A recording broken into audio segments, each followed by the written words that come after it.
विरोधी को जिसको लूटने की आदत है, जिसका जीवन 2-4-5-10 करोड़ रुपया कमाने के लिए जिसका जीवन निकल गया, उसको तो यही लगेगा। यही विरोधी तो कह रहे थे भाई तो पूरा देश का पैसा लूट कर आए हैं।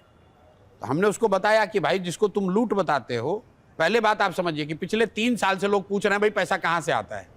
हमने कहा सरस्वती की कृपा से आता है। साथ में ये कहा कि जिन लोगों की मैंने मदद की उनसे पैसा लेते हैं।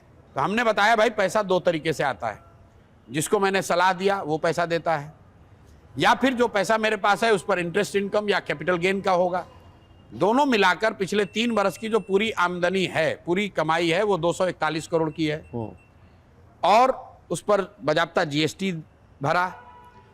उसके बाद जनसुराज की व्यवस्था को चलाने में जितना पैसा खर्च हुआ, पूरा सुन लीजिए, खर्च होने के बाद उस पर इनकम टैक्स भरा। इसमें जो बच गया, सुन लीजिए, हाँ।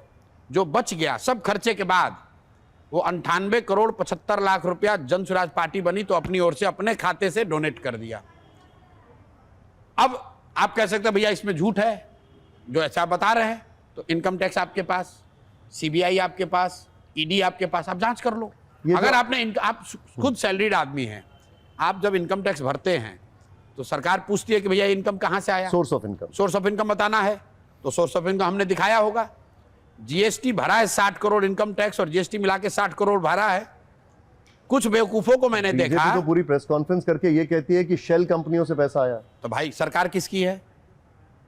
अगर सेल कंपनी से आया तो इसका मतलब इनकम टैक्स इसमें मिला हुआ है, तो इनकम टैक्स के अधिकारियों पर कार्रवाई होनी चाहिए।